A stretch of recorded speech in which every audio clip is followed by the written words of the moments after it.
Welcome to the second video of a series of videos Lynn and I are doing on um, hearing God's voice for our marriage.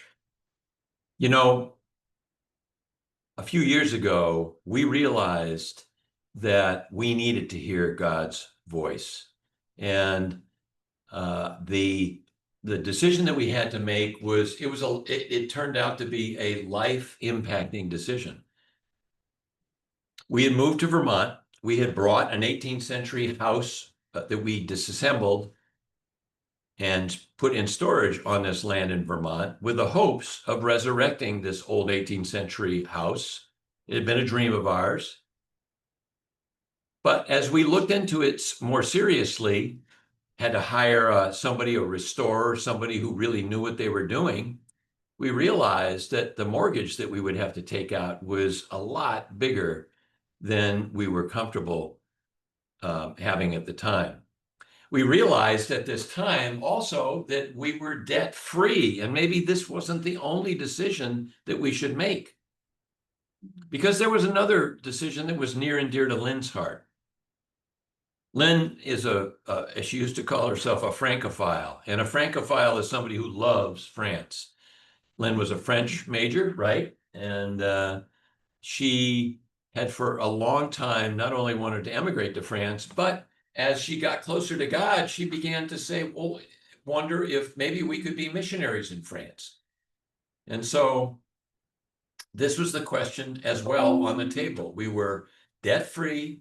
We could move anywhere. Lynn had a very transportable skill as an English second language instructor. And I was a physician, and I thought I could go anywhere. In fact, to investigate this, we decided that maybe we ought to investigate what it would be like for me to be a non-speaking French person. I had no French. I could not speak really any French, moving to France and becoming a physician. And so we actually went to France and interviewed a general practitioner and found out a little bit about the challenges of being a physician in France for somebody who was not French born. There were lots of issues here. And we realized that we needed help from above. We needed some wisdom from above. And so we prayed about this, and we prayed together. And we've been doing this for a while. We had been praying to listen to the voice of the Lord because we wanted his wisdom. We had exceeded our logical wisdom in decision making and couldn't make a decision. And so as we prayed, we realized that God did not want us to move to France. You remember Right. what he said to you? I mean, Yeah, I did. I wanted God's will, and I guess I could say exactly right what I heard, or yeah, whatever. yeah. Um, what I heard was not what I expected to hear. It was that if we moved to France, we'll be eaten alive, and I felt that it was a real warning to Phil and I, and not to go, because I might think it's a great thing, but God is the wise, God, and he knew protection. Yeah. Whatever Yeah. the reasons, and I just said, then we're not moving to France. Now, on the other hand, as we were praying independently, but bringing and comparing our what we thought we heard God say, and I felt God say, "You need to resurrect that house, and in fact, I will pay for it. And in fact, certain things will happen that will change your life." And we decided, we went ahead with that. We went ahead in faith that that's what God was saying, and we built the house.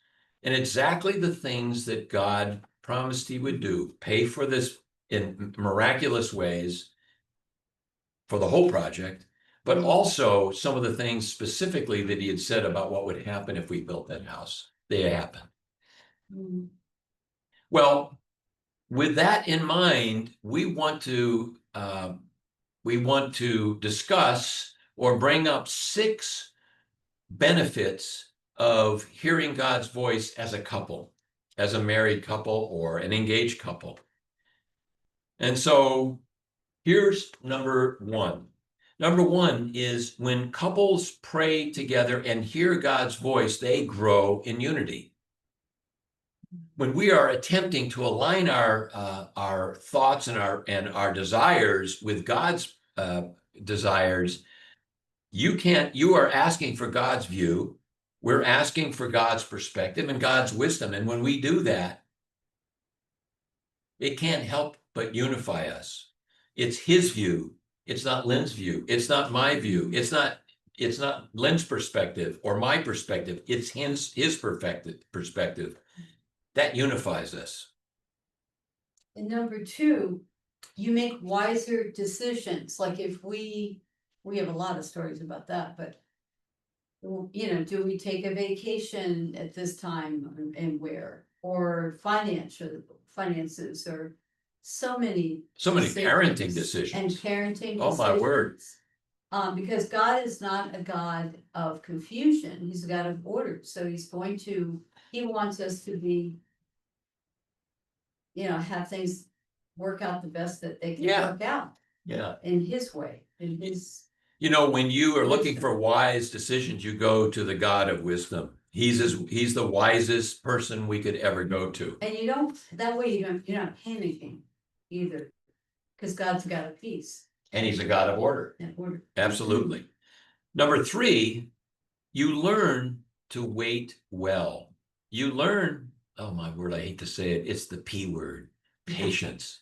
I love the word that is in the New King James. It says long suffering.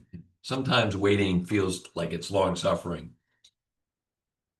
When we moved down here, we live on an island. And when we moved down here, our real estate agent said, you have a big property here. Do you really want to take care of all of this? It's a lot of upkeep and so on. And you have a lot of property on the beach. Have you considered selling some of that and maybe having a little extra cash around to do that? We thought it was a great idea, and so we put that land, about an acre of land, on the market. And one of the first people who came to us was a neighbor who seemed like a good guy. He was a Christian. Well, he said he was a Christian. It was kind of hard to know if that was the case or not. And he gave us a bid, and the bid was a little bit of a lowball bid, but we realized we would negotiate no matter who it was.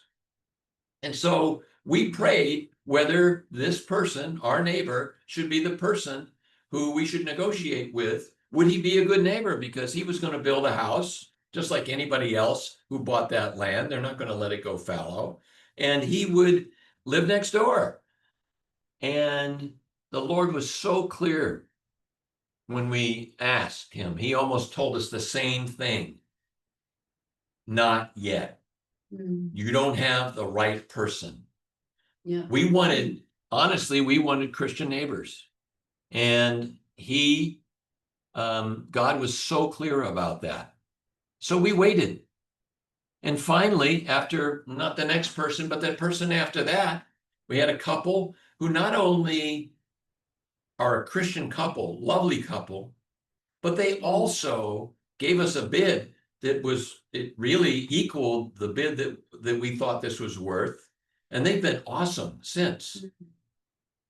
So you learn to wait well when you are praying to hear God's voice together. How about number four? Number four, you start growing spiritually as a team. So it's not just me hearing God's voice or Phil's hearing God's voice, but a lot of times or not a lot, but sometimes when we're praying, I'll hear Phil's got the answer, and you'll hear I've got the answer sometimes. Ask Lynn. So I trust, and you're trusting that, well, I'm really listening to God, right? And I'm trusting that you're really listening and obeying God, and it makes us closer as a team spiritually. Yeah, you can't help but if you pray like this and you're hearing God's voice in this, and you're comparing notes, and you agree on a particular direction because God seems to be very clear about that direction, you can't help become a team. Number five, you handle conflict differently.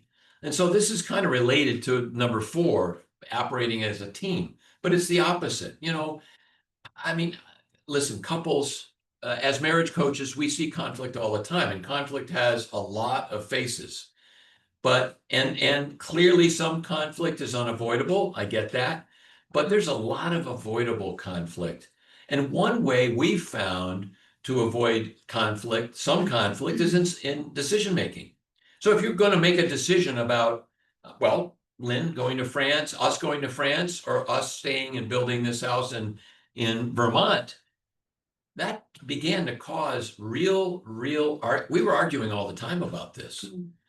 The moment we felt like God was saying very clearly to us that you're to build that house here, you're not to go to France. In fact, it was a warning. That removed that conflict immediately.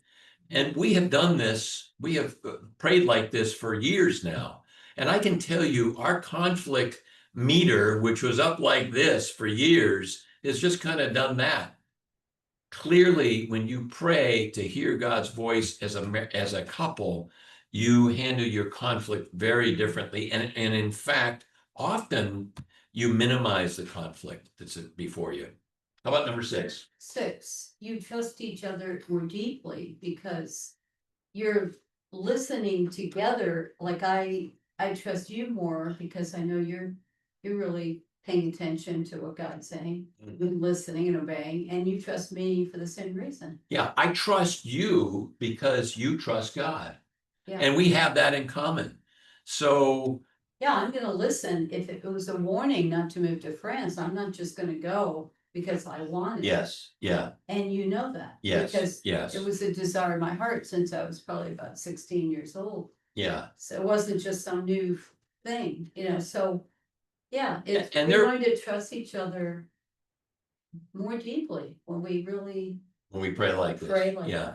that. When I can't tell you the number of times that we over the years that we prayed like that we prayed together to hear God's voice, that I've trusted Lynn's interpretation of something, because I know that she often has prayed for it before we've even discussed it.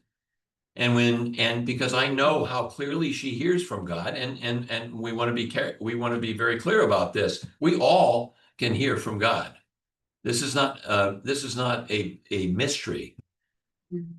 When I know that Lynn has been praying about something already, I so trust her voice because I've seen time after time after time her not only obeying God and us obeying God because of what he has said to us. I now trust that she is going to be obedient to what we've agreed to do. So it definitely helps us more deeply in our trust of each other. Well, those are 6 ways that our marriage benefits from hearing God's voice.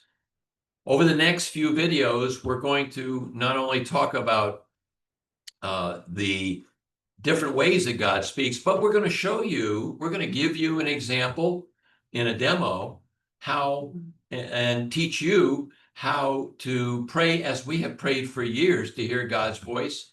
And I know you won't be disappointed. So stay tuned to our next video and the whole video series.